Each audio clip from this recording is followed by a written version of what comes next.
But now it is time, thank you for your thoughts, for the great British debate this hour. I'm asking, does trickle-down economics work? After a week of turmoil in the financial markets, the pound has today bounced back to its highest level against the dollar since the Chancellor announced his controversial mini-budget. Kwasi Kwarteng and Liz Truss have received intense criticism for their financial plans, which amount to deregulation, a smaller state and lower taxes, which, to be honest, don't sound bad at all. But will taking less money in tax from the richest lead to a boom in investment and consumer spending? Does trickle-down economics work? Right, so I'm joined now by Dr. David Jeffery, lecturer in British politics at the University of Liverpool. All right, so David, first of all, just as a quick summary, what does trickle-down economics mean? Because some will be listening saying, I'm not quite sure of the concept. Well, trickle-down economics is this idea that when you reduce taxes on richer members of society, they will then use the money that they save to reinvest in ways that are beneficial to those who have less money. And so tax cuts for the rich will, in the long term, benefit the poor. One of the things to take from this, though, is, as Thomas Sowell notes, is that this is generally not a policy that is articulated by those on the right. It's often used as a straw man for the left when the right want to do something like cut taxes on higher earners. They then call it trickle-down economics. William Atkinson in Conservative Home wrote a great article saying it's a left-wing fantasy, and I think he's true. There's no real right-wing economics school of thought that says trickle-down economics is the way forward. But it feels pretty logical that it would work, right? So if, for example, the street next door, their house prices go up, then the rise in house prices will trickle down to me and my house price will rise. So in a sense, that is trickle-down economics, isn't it?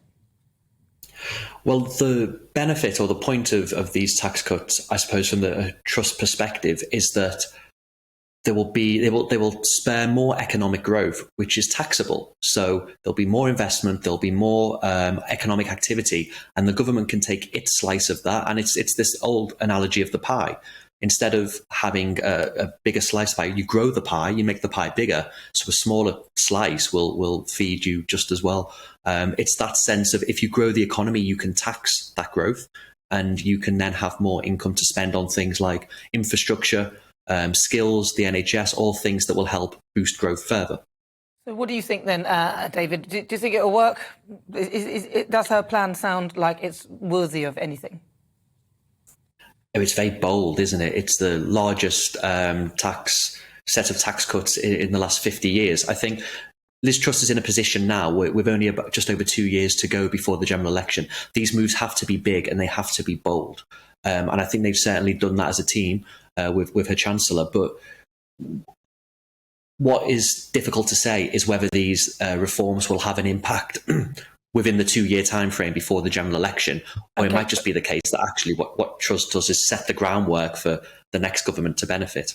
I see. OK, well, let's now speak to Simon Gerard. He's former president of the National Association of Estate Agents.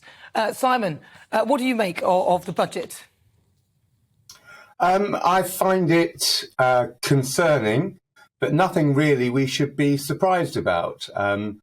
We had a leadership election, and it was stated quite clearly by Mr. Sunak what the repercussions of Ms. Truss's suggested economic plan would be, and that has come about. As far as trickle-down economics is concerned, it does have its place. Having said that, I think that it works in a benign economy, or one where there is growth, because then those that have money will invest it. But in the crisis that the economy is in at the moment, with interest rates having to go up because of the inflation scenario, it's inevitable that that extra money is likely to be used to pay off additional interest or to cover unexpected things that may happen as a result of the economy having a downturn. Well, Simon, The biggest worry I was just trying to say for the economy as a whole is the effect this is going to have on the housing market and the property industry, because it is one of the greatest drivers within the economy to allow money to be released into the economy so that the economy can can recover.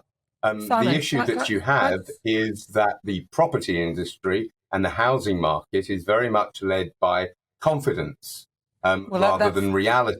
Simon, but I'm holding you back because you said that obviously Rishi Sunak said what would happen and it did happen, but then he should know because he set the groundwork, didn't he? I mean, you can't blame all of this on Liz Truss. High interest rates needed, I think, to go up, and they hadn't gone up for ages, so they'd been kept superficially low.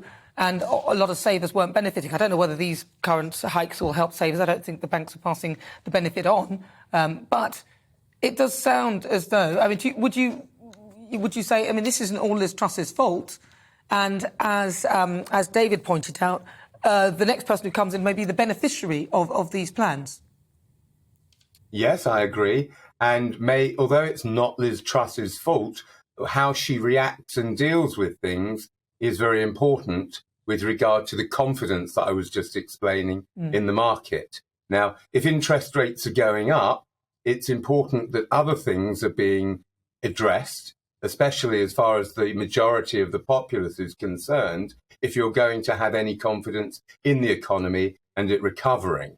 And I think that she's talking to the 60,000-ish Conservative voters that voted her in, and giving them a tax break as opposed to looking at the wider problems within the economy and supporting those real people, which is what the Chancellor has been doing for the last 2 years through COVID, etc., and why we have got an inflation scenario. Well, I think a lot of self-employed people who didn't get any benefit for the last 2 years would say they're also real people. Can I bring David back in? David, what is your view on what has been said there? Do you agree with him? Well, I mean, there's also the reduction in the lower rate of income tax, 20 pence to 19 pence, which will benefit a lot of people. I mean, the issue really with the markets wasn't the amounts that were announced were so large that they kind of sparked panic. What it was an almost arrogance amongst the Chancellor that there would be more to come without having the usual safeguards that markets are used to, such as the OBR forecasts. There's a sense that, you know, the higher rate of income tax being abolished will cost about £2 billion, which in the context of the energy price cap is nothing, right? It's change. But that seems to be what spooked the markets, and it's because there's no sense that public spending will be brought under control. And one of the issues with this dash for growth is that the tax side of it is actually really quite easy. Some of the bigger issues that are holding back our growth around the planning laws, the planning system, around infrastructure and where we build these big projects, and also around things like healthcare, right? The NHS is creaking at the seams, and that has a knock-on effect on people being able to work. So all of these are holding back growth, and it's quite easy in the grand scheme of things for the Chancellor to cut tax. It's going to be more difficult for him to get, or for Truss to get planning reform through a Conservative party. Well, Simon Gerald, thank you very much. He's the former president of the National Association of Estate Agents, and also David Jeffery. Thank you very much.